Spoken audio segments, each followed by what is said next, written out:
con la clase de hoy.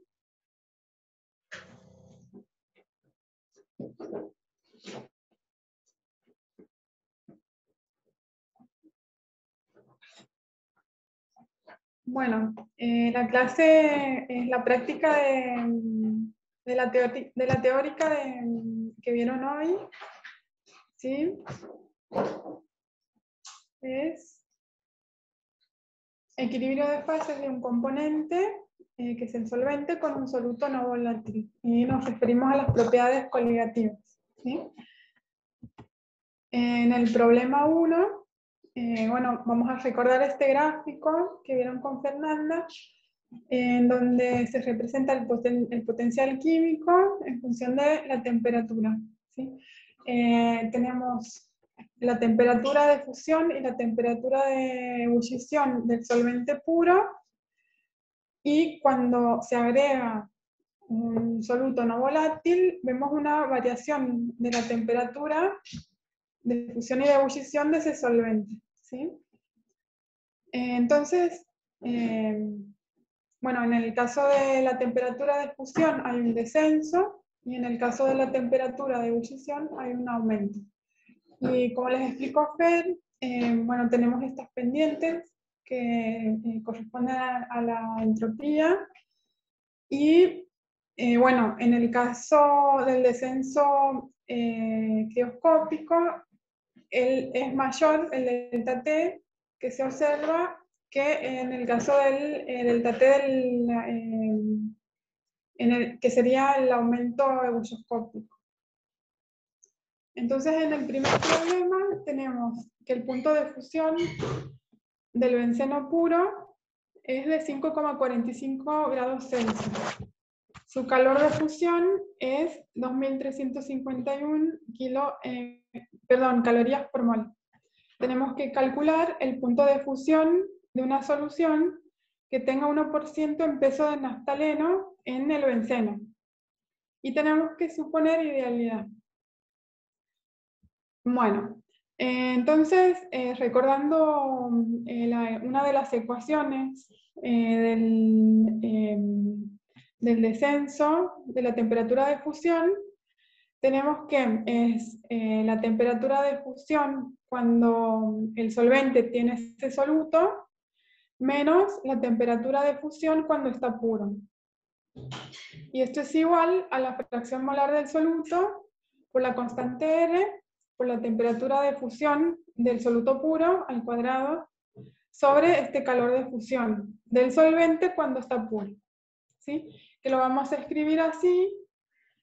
Para simplificar, en vez de soluto ponemos B, y en vez de solvente, perdón, ponemos A. ¿Hasta ahí está claro? Sí. Entonces, tenemos que calcular ese punto de fusión de esa solución que tiene 1% en peso de naftaleno en benceno. ¿Qué datos tenemos? Tenemos, bueno, a ver si me los dicen. TF puro Muy bien. y delta H fusión. Sí, correcto. Bueno, el ERE lo conocemos, y tenemos que calcular la fracción molar del soluto, ¿sí? La fracción molar son los moles sobre los moles totales. Entonces tendrían que hacer ese cálculo teniendo en cuenta, a ver, aquí tienen los valores de los pesos moleculares de los componentes y el valor de R, que se los dejo en calorías por mol Kelvin para simplificar el cálculo con el resto de las partes de la ecuación, ¿sí? ¿Lo pueden calcular a la fracción molar?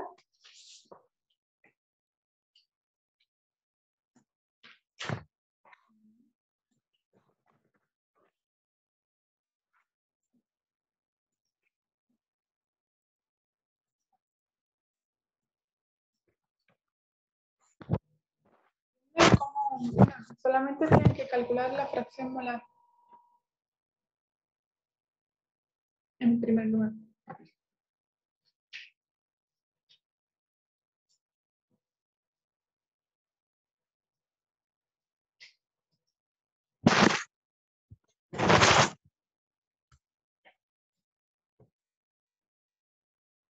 Serían los moles de la fracción molar de B, son los moles de...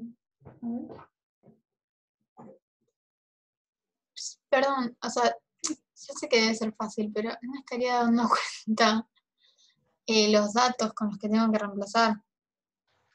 Bueno, la fracción molar de B son los moles de B sobre los moles totales, que son los moles de B sobre los moles de A más B. Soluto y disolvente, ¿sí? Los moles de B, por ejemplo, es la masa de B sobre el peso molecular de B. Y ustedes aquí, en el enunciado del problema, tienen un dato de composición, ¿sí? 1% en peso. De naftaleno en benceno. Este es el solvente. Y el naftaleno es el soluto. Ahí, ¿se entiende ahí? Entonces tendríamos 100 gramos de benceno.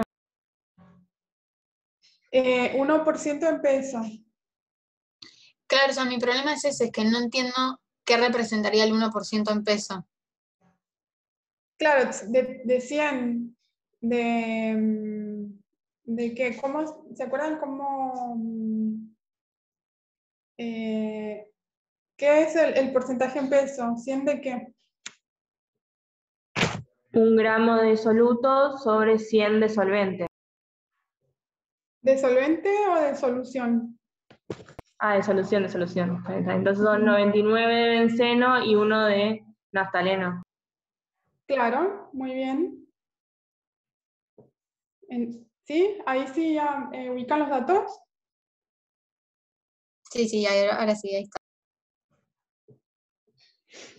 A ver qué.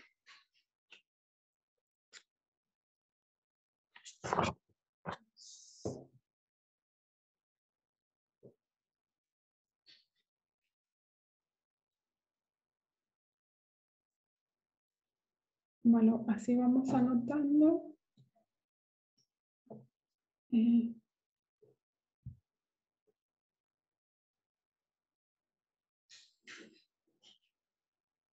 Muy bien. Y no podemos despreciar los moles de el naftaleno, en este caso. No, justamente porque necesitas saber esa fracción. No, claro, para calcular la fracción molar no podemos hacer que la fracción de B sería N de B sobre N de... Claro, no dije nada, no dije nada.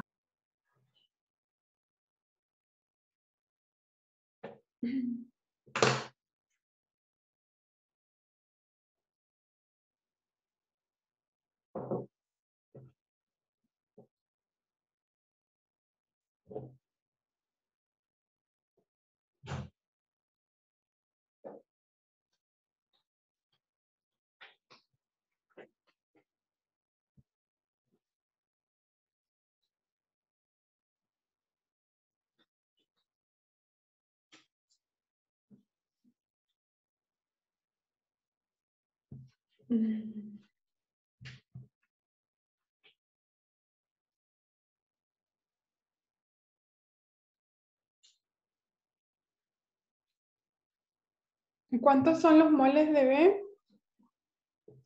Me dio 1,27, ¿puede ser? ¿Cuánto? 1,27 mol, ¿puede ser? Sí. Y los de A, bueno, yo tengo calculado los Me moles dio totales. El de naftaleno me dio 7,81 por 10 a la menos 3 mol. Ah, la fracción, a ver, perdón. No, pará, porque te lo dije mal. Perdón, no, te dije los moles de B, no la fracción. Pará, no, sí, está bien, te dije los moles No, de B. está B de benceno. No, aquí yo estoy usando, como está en la ecuación, el soluto es B, que es el naftaleno, ¿sí? Y el solvente, bueno, no importa. Como quieran, como se les parezca más cómodo, pero díganme cuánto les salió la fracción molar. 0,006. Muy bien, que aquí la tenía anotada, 6 por 10 a la menos 3. ¿Sí? Bueno, entonces ya tienen la fracción molar de B, del soluto, y pueden calcular la incógnita del ejercicio, que es la temperatura de la difusión de la solución, ¿sí? Con esa composición.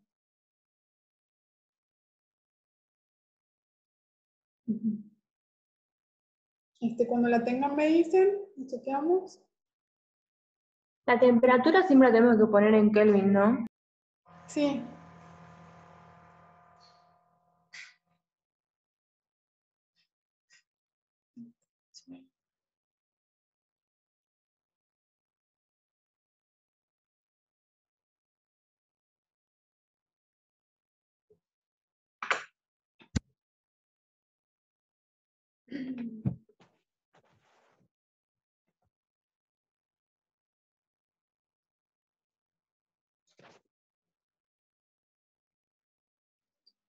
¿Puede ser que dé 278? No. Sí. No. Sí, aquí está en Celsius. Sí, claro, a mí me da en Kelvin. Sí. Sí, me dio lo mismo. Muy bien. Bueno, entonces seguimos.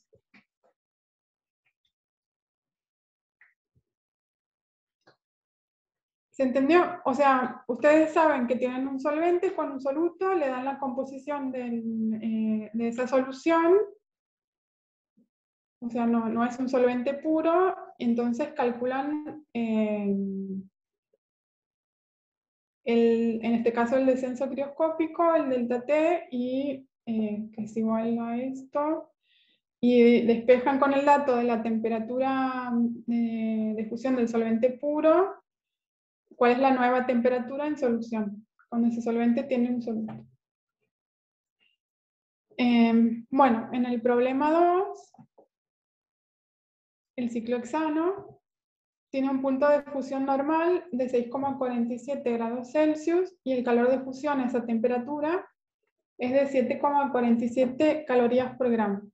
Calcula el punto de congelación de una solución de 226 miligramos de N-pentano en 16,45 gramos de ciclohexano.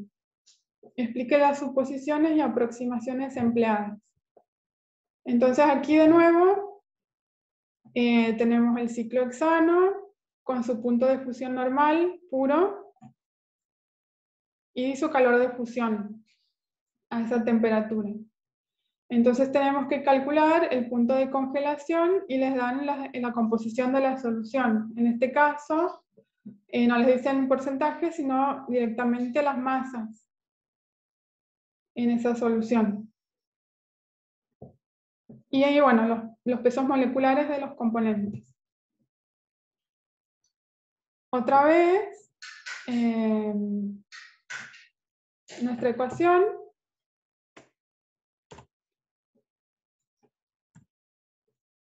que bueno, ustedes ya pueden hacer el cálculo y vamos a repasar las suposiciones que vieron con Fernanda para llegar a esta ecuación, ¿sí? En una solución diluida ideal tenemos que el coeficiente de actividad es muy cercano a 1, tiende a 1, y por lo tanto la actividad se aproxima a el valor de la fracción molar en el caso del solvente. A era el solvente. La fracción molar del soluto tiende a 0 en una solución diluida ideal, y también habían visto que el valor de este logaritmo era aproximadamente igual a menos la fracción molar del soluto. Y la otra suposición, como es también una solución diluida ideal, la variación entre los dos puntos de fusión, en puro y con el soluto, es muy pequeña. Por lo tanto, el delta H de fusión del solvente a la temperatura cuando está en solución es muy similar al delta H de fusión del solvente cuando está puro. Bueno, esas son las suposiciones y tenían que calcular el punto de congelación. ¿Sí?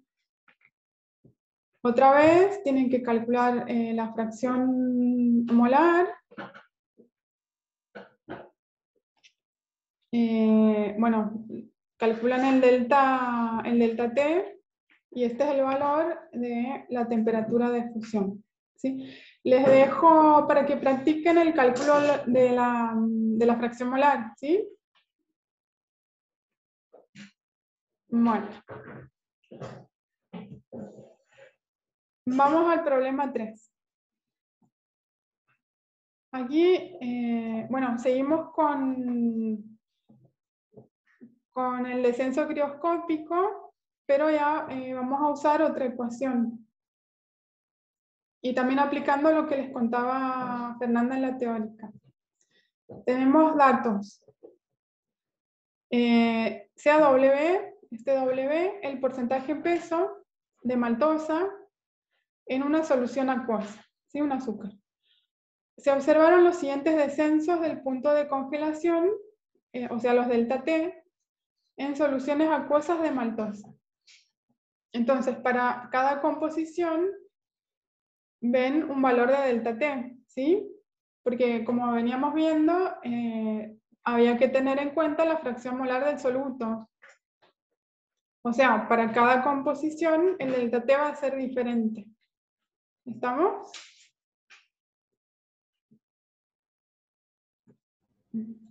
Sí. Bueno, en primer lugar, demuestre que la ecuación delta T de fusión es igual a menos KF por M de B. ¿Se acuerdan qué era KF? Sí, era una constante. Muy bien, la constante crioscópica o la constante bueno, del descenso del punto de fusión, de la temperatura de fusión. Y bueno, ahora vemos que es esto. ¿Por casualidad se acuerdan? M. Bueno, ahora lo vemos. Demostrar que esta ecuación conduce a M de B, que es el peso molecular del soluto, igual a menos KF, WB, delta TF, WA. Así que estos son los pesos de cada componente. Las masas. Bueno, después represente los pesos moleculares calculados en función de W y extrapole el resultado a concentración 0 para obtener el peso molecular verdadero. Y nos dan la constante crioscópica del agua. Y ver qué tipo de idealidad tenemos. De desviación, perdón, de la idealidad. Bueno, en primer lugar, la parte A, tenemos que MB es la molalidad del soluto, ¿sí? Que son los moles de B, molalidad es por kilo de solvente. Entonces, si queremos escribir la molalidad en función de las masas de los componentes, tenemos que son los moles de B sobre la masa de A. Y los moles de B son, es la masa de B sobre el peso molecular de B. Y nos queda que la molaridad de B es la relación de las masas y aquí el peso molecular de B. Entonces, nos pedían que demostremos que esta ecuación es lo mismo que esta. Y bueno, ahí lo tienen, porque reemplazamos en este término lo que habíamos escrito aquí. ¿Sí? Sí. Entonces, si despejamos el peso molecular de B, tenemos esta ecuación. Entonces lo podemos usar para la parte B. A ver. Vamos a tener las masas de cada componente en la solución.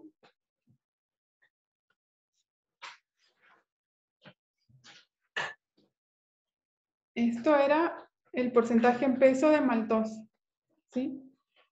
O sea, en maltosa es B, el soluto. Y lo que queremos hacer es representar esto, los pesos moleculares calculados en función de las masas. O sea, vamos a calcular los pesos moleculares según estas composiciones y delta T, representarlo en función de la masa de B, y luego extrapolar a concentración cero, porque suponemos que nosotros supusimos que era una solución diluida ideal, ¿sí? O sea, cuando la concentración del soluto tiende a cero. Por eso vamos a extrapolar aquí. Entonces, si nosotros hacemos una regresión lineal de esos datos, podemos obtener la ecuación de la recta y para obtener el valor a concentración igual a 0 del soluto, buscamos la ordenada al origen. Y de esa forma, como nos dice aquí, obtenemos el peso molecular del soluto. Entonces tenemos que construir, a partir de estos datos, calcular los valores que necesitamos. Aquí, ¿cuál es el valor que nos falta para calcular los pesos moleculares en función de la concentración? Digo, perdón, del descenso crioscópico. ¿El WA o no? Claro, muy bien. Sí. Entonces, ¿cómo harían?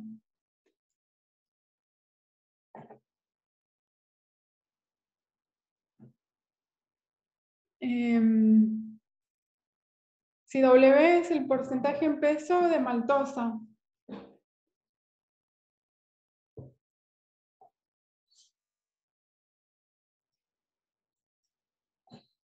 Suponemos que son 3 gramos sobre 100 de la solución, ¿o no? Claro. Entonces tendríamos 3, y si es un porcentaje de 100 en total, aquí sería 97. muy bien. Y bueno, entonces el procedimiento es así. Ustedes calculan el WA para esta composición. Tienen este valor de delta T. Y entonces pueden calcular el peso molecular en esa situación, ¿sí? Aquí tienen los datos, lo que completan, el valor del delta T que se midió para cada composición y el resultado del peso molecular. Profe, perdón, algo que no Sí. entendí es por qué suponemos 100 gramos de solución y eso nos permite sacar WA. Porque, a ver, por los datos del enunciado, W es el porcentaje en peso de maltosa. Ah, claro. Sí, ahí está.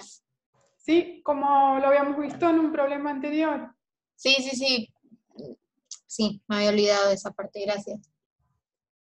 Sí, cuando, o sea, las composiciones se las podemos dar de distintas formas. Entonces ustedes tienen que saber cómo a partir de esos datos, si necesitan convertir o no los datos o hacer algún cálculo adicional para poder usar las ecuaciones, ¿sí? Sí, gracias. Entonces, en este caso, tenían que hacer el cálculo sabiendo que era un porcentaje. Bueno, entonces lo que teníamos que hacer era graficar estos valores en función de la masa de B. Hacer la regresión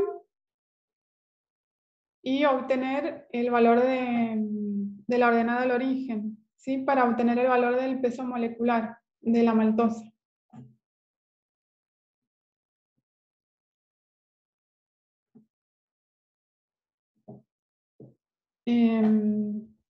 ¿Qué sería, según estos datos, 343,3? ¿Sí? Esto es el procedimiento.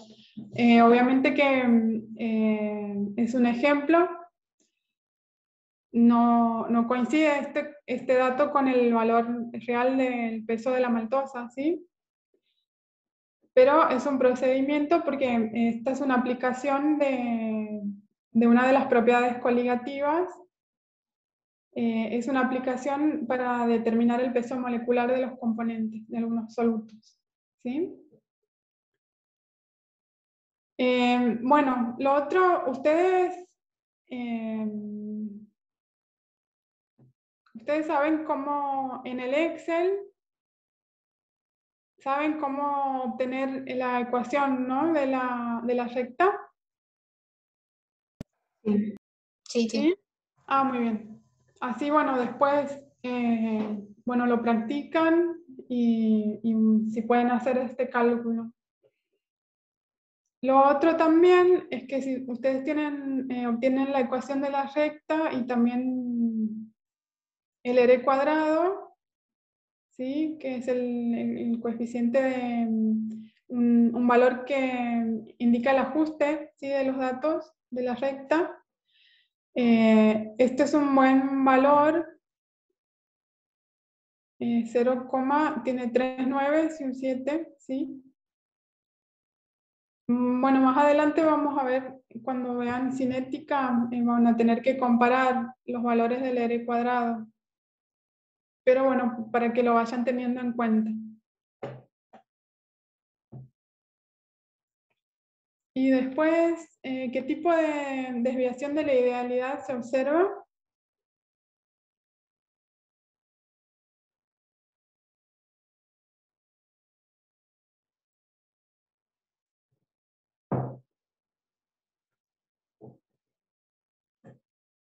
¿Alguna idea?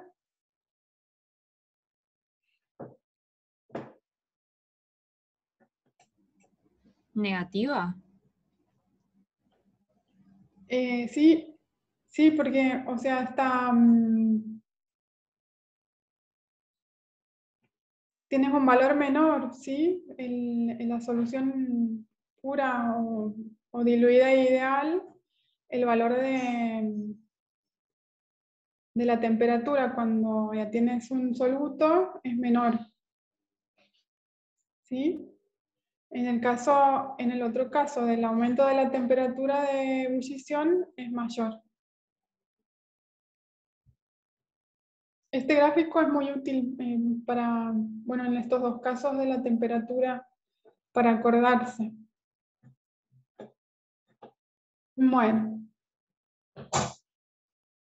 Seguimos con, bueno, no, el 4 se los dejo también para que los resuelvan ustedes, es muy parecido a los anteriores, así pueden practicar.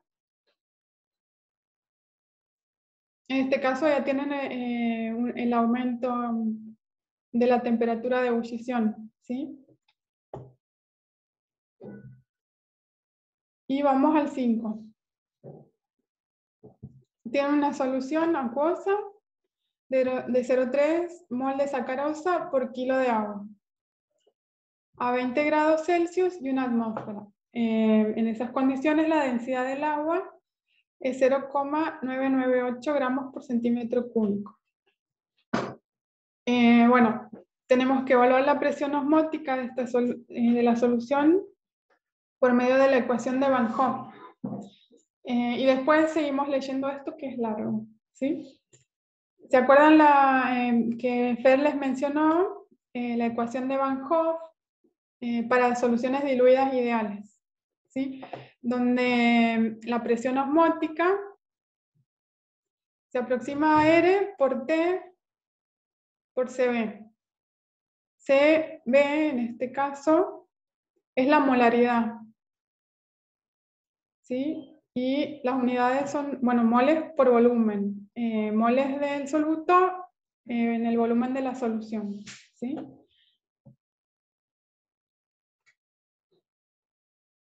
Y tenemos aquí este dato, moles por kilo, moles de soluto por kilo de solvente.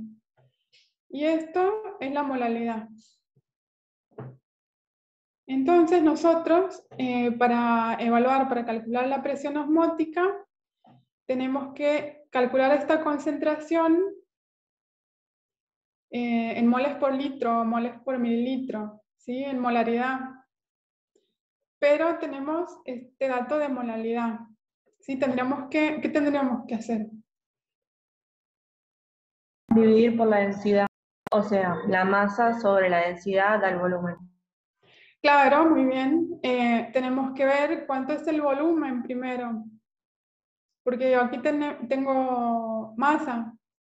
Entonces, para las condiciones de esta solución, tengo que considerar la densidad del agua. Entonces, el volumen del agua, ustedes tienen para la molaridad 1000 gramos de agua y considerando la densidad, obtenemos el valor del volumen del solvente, ¿sí? Para usarlo aquí. Entonces, después,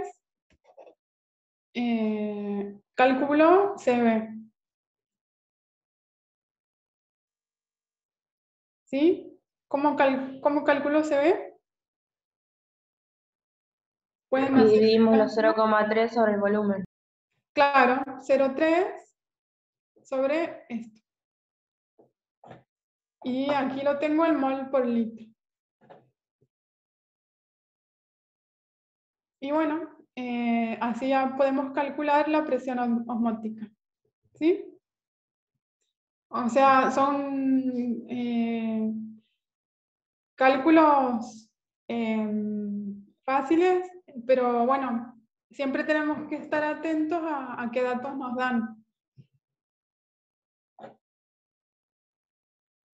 Bueno, después tenemos que la presión osmótica que se observa, bueno, ahí calculamos 718, 761, utilice la ecuación presión osmótica, esta es menos RT sobre el volumen molar, este es volumen molar del solvente puro, el asterisco es puro. Logaritmo de la actividad, que sería el coeficiente de actividad del solvente por su fracción molar, para calcular la actividad del agua y el coeficiente de actividad de agua en esta solución. Y como nota, tenemos que en la ecuación, la del coeficiente de actividad del solvente corresponde a la presión P más Pi, pero la dependencia de gamma A con la presión es pequeña y puede despreciarse en este caso. Entonces, tenemos esta ecuación y podemos despejar para calcular en primer lugar la actividad del solvente, que sería pi por el volumen molar sobre RT. Pero antes tenemos que, a ver, nosotros tenemos ya como dato en este caso pi, R y T, tenemos que calcular el volumen molar. Entonces primero calculamos el volumen y luego tenemos en cuenta el valor del peso molecular del solvente. ¿Sí? Con la densidad, como recién. Y para el cálculo del volumen molar tenemos aquí que considerar multiplicando el peso molecular del agua. Entonces obtengo este valor de 0,018 litros por mol. ¿Sí? Ahora, ¿pueden calcular el valor de la actividad?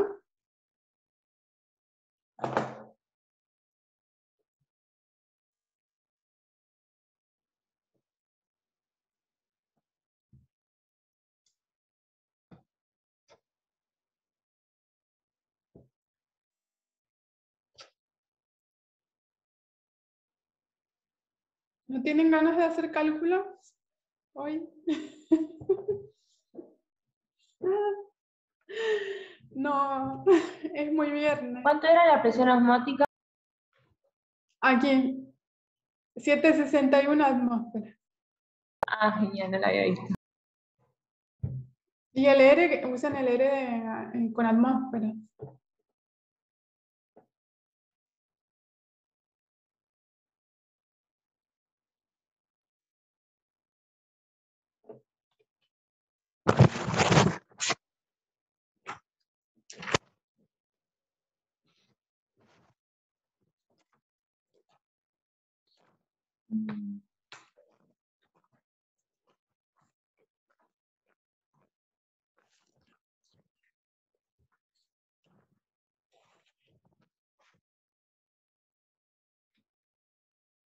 ¿Puede ser 1,006?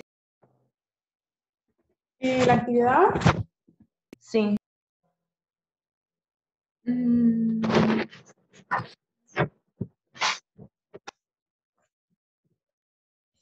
Me dio 0,057, o sea, cualquier cosa. 0,057 es el logaritmo de la actividad. Ah, claro, me Claro, yo faltó despejé directamente. Ujú. Aquí me faltó un menos. A ver. Ah, pará, haciendo el logaritmo, sí, me da 0,99, igual que a vos, Ari. Ah, ahora sí, no voy a apoyar menos. La actividad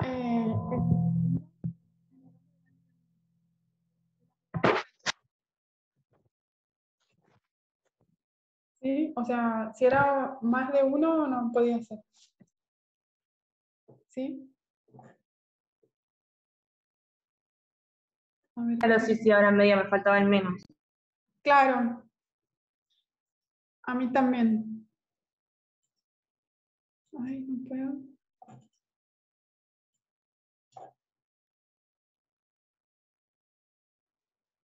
Bueno, entonces tenemos la actividad, nos falta el coeficiente de actividad.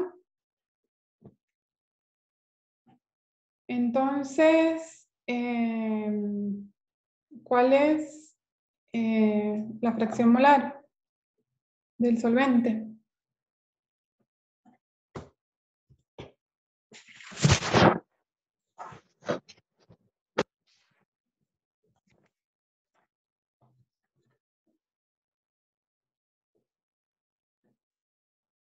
Aquí sacar eso.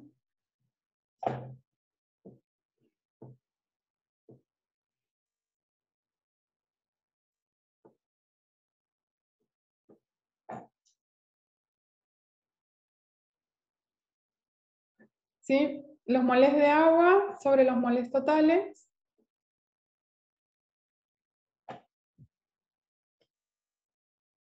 Y entonces la fracción molar da este valor y podemos calcular el coeficiente de actividad que se aproxima mucho a 1, ¿sí?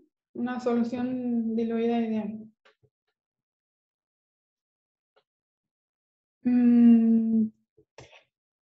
Y después el C, ¿por qué puede despreciarse la dependencia de gamma con la presión?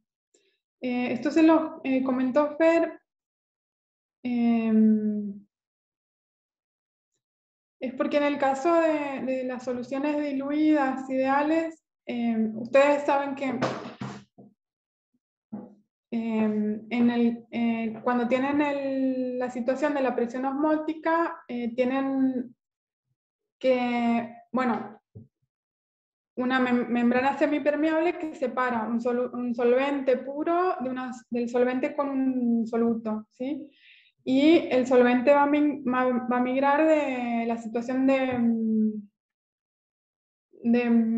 mayor potencial químico a menor, ¿sí? Que es en el caso de la solución, no del solvente puro. Entonces, va a pasar solvente a la solución, va a haber una modificación de volumen, un aumento de volumen, que va a significar el aumento de presión en ese compartimento. Entonces, bueno, en este caso, esa variación de volumen es muy pequeña también. Este volumen se considera para estas ecuaciones constante, ¿sí? Por eso puede despreciarse, porque aquí era un gamma de P más pi. Puede despreciarse por eso, por la presión, por la poca presión, ¿sí? Bueno, esta era otra de las suposiciones en Van Hoff, un volumen constante. Bueno, seguimos con el problema 6, que rápido. ¿Qué hora es? ¿Van entendiendo hasta aquí? ¿Tienen dudas? No, por ahora. Yo iba a preguntar si podías explicar de vuelta el ítem C del 5, por favor. Sí, este.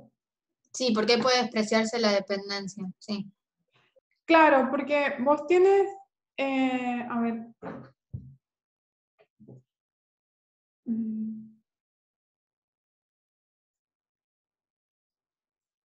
Sí, A, A más B. Y tienes, a ver si les pongo si está mejor el dibujo de Fernanda.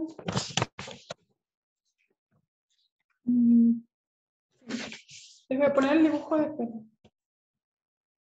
Mantener.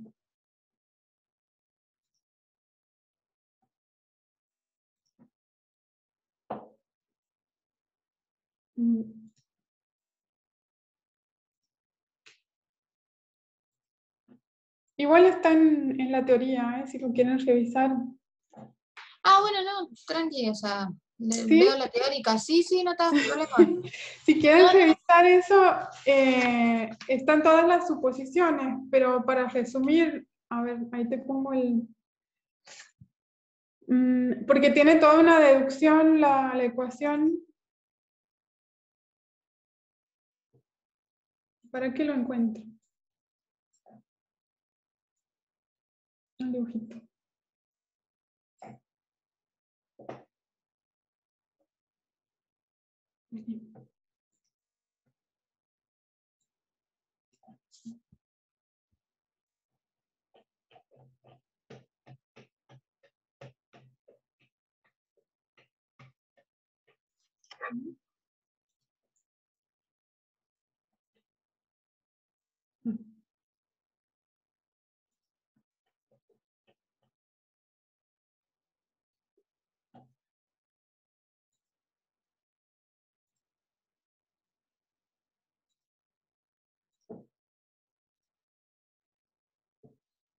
aquí, ¿lo ven?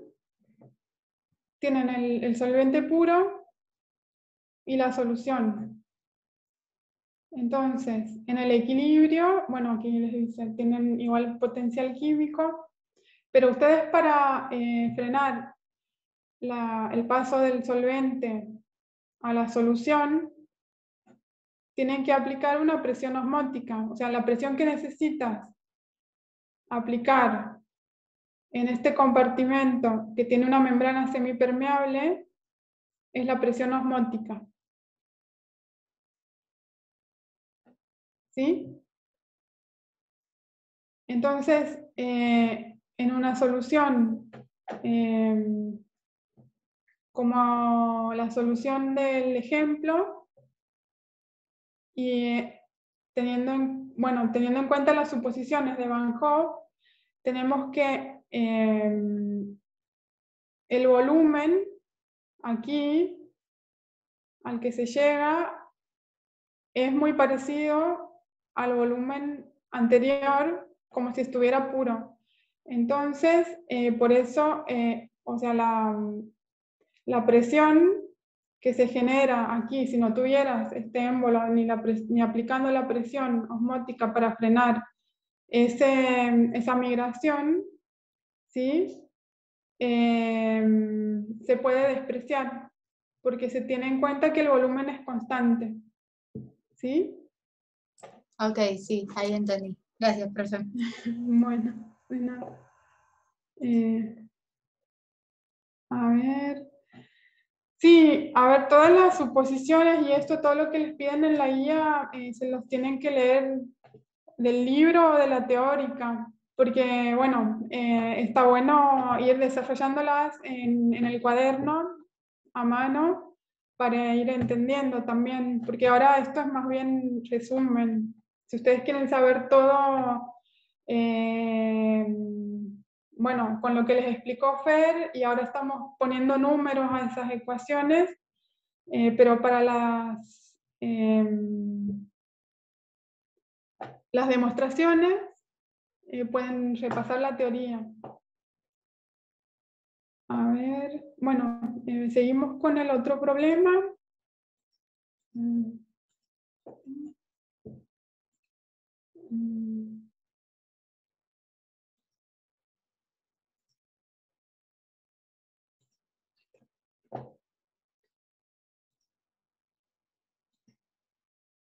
Bueno. Y tenemos más tabla de datos para una muestra de un poliaminoácido sintético, que es el otro caso que les contaban en la teoría, en agua a 30 grados Celsius. La determinación de la presión osmótica medida con un transductor de presión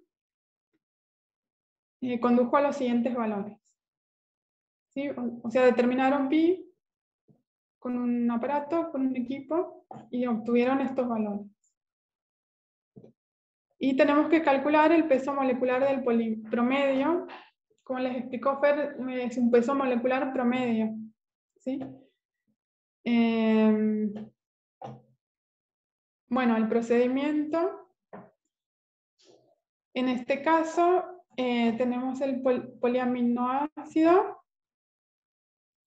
Tenemos la ecuación de Van Hoff, pero para soluciones diluidas no ideales, la expresión que se adecua mejor es la de Macmillan y Mayer, que es esta, ¿sí? Donde, bueno, tienen pi, RT, el peso molecular que quieren saber, y ρB es una concentración másica, ¿sí? Aquí tienen CB, la concentración del soluto, B, pero en este caso la ecuación se escribe de esta forma, como ρ.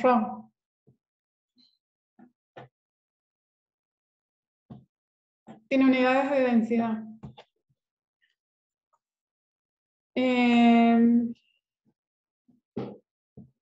De todas formas, se utiliza, en este caso, una expresión simplificada con este término, hasta el cuadrático nada más. ¿Sí? Y si seguimos trabajando la ecuación, podemos sacar factor común a la concentración y también pasar de término y obtener esta expresión, ¿sí? RT sobre el peso molecular más RT, estas son constantes que dependen de las interacciones de los solutos con el solvente, las A's, por la concentración. Entonces, esta ecuación ya tiene una forma mejor para trabajar con los datos, como lo veníamos haciendo con el ejercicio anterior, y hacer un gráfico para obtener resultados de la función, ¿sí? Si graficamos esto, que sería el i, la variable dependiente, en función de ρ, vamos a obtener la recta. ¿Sí? Aquí tienen, sería la ordenada al origen, la pendiente y x. Entonces, nosotros tenemos los valores del ρ, los valores de pi. Podemos calcular pi sobre ρ. ¿Sí? ¿Me siguen? Sí. Y lo que queremos saber en este caso es el valor del peso molecular promedio del poliaminoácido. ¿Sí? Entonces tendría, aquí está. Tendría que graficar esta recta y obtener los parámetros.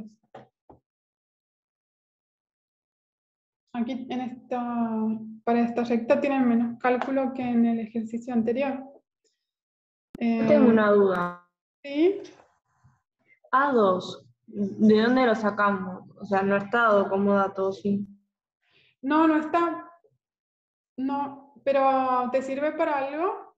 ¿Lo necesitas? Ah, porque no hace falta saber la ecuación completa para graficar, no, ya está. No, vos cuando hagas la regresión cuando obtengas los parámetros de la recta, ¿sí? Vas a tener este valor y este valor, RT por A2. Lo vas a obtener, pero no lo necesitas calcular. Vos solamente te interesa, con todo esto, saber el peso molecular del soluto. ¿Sí? Claro, sí, está bien. Entonces, a ver, con esos datos, aquí hicimos este gráfico y bueno, obtuvimos estos valores, ¿sí? Donde, si extrapolamos aquí a concentración 0, tenemos la ordenada al origen, que sería este valor con estas unidades, y esto, o sea, la ordenada al origen es todo esto, RT sobre el peso molecular.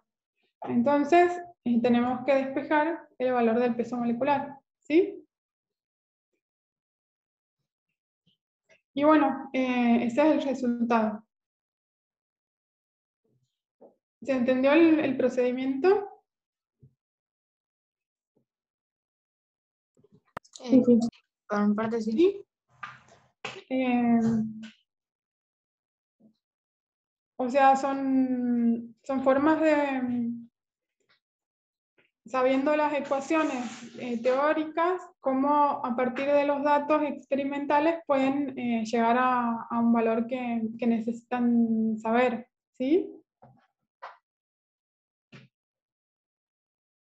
Bueno, ¿tienen más dudas?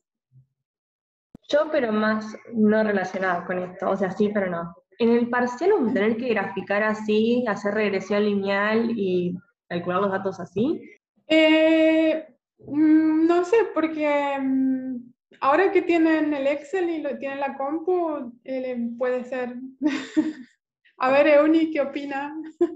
Porque si tienen pocos datos, se puede. Respondiendo más general, sí, van a tener que hacerlas, porque en los temas que vienen después, sobre todo cinética, es todo regresiones. Pues uno Claro, busca en cinética. describa las cosas, entonces sí, apréndanlo. Particularmente en estos problemas puede que haya regresiones o no. Claro, en estos de este tema, pero en cinética, o sea, hay mucho gráfico en cinética, sí. Está bien, para estar mentalmente preparada.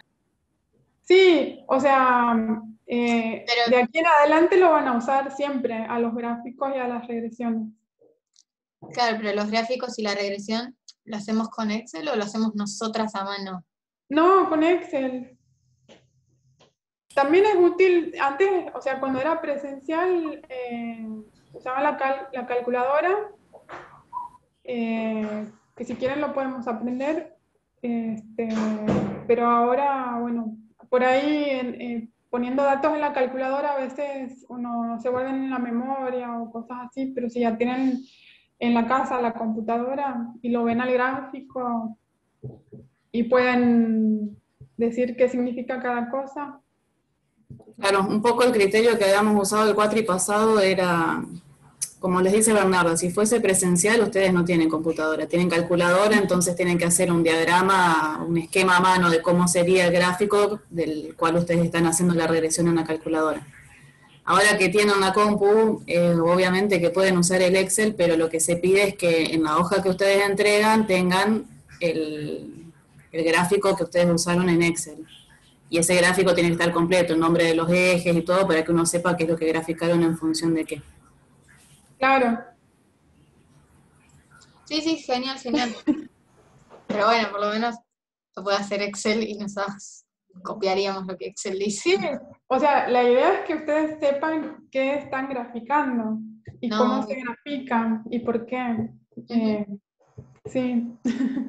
Sí, eso no es un detalle menor, porque a veces ustedes, o sea, o ha sucedido por lo menos, que ponen en Excel los datos, pero no se fijan que cargan como X, que cargan como Y, porque a veces seleccionan toda la tabla, ponen hacer gráfico, listo, y regresión, y están graficando al revés, y la regresión que usan está al revés. Y bueno, Ay, eso no lo vi.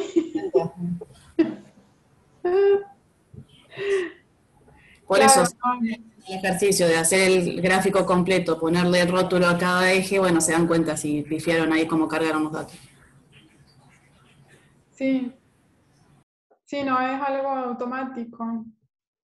Sí, a veces también el Excel interpreta cualquier cosa, porque, no sé, a mí me pasa que hay veces que me cuesta hacer un gráfico porque agarro los datos, bueno, tengo varias columnas, entonces no. Claro, si sabes que tienes que graficar. Así que bueno, vayan practicando, estos son fáciles, son pocos datos, lo pueden hacer bastante rápido. ¿Sí? Sí, genial. Bueno, chicas, hemos terminado la guía. Bueno, les queda igual, les he terminado de explicar, pero les quedan unas cositas para calcular. Si tienen dudas ya saben, y bueno, nos vemos. Buenísimo.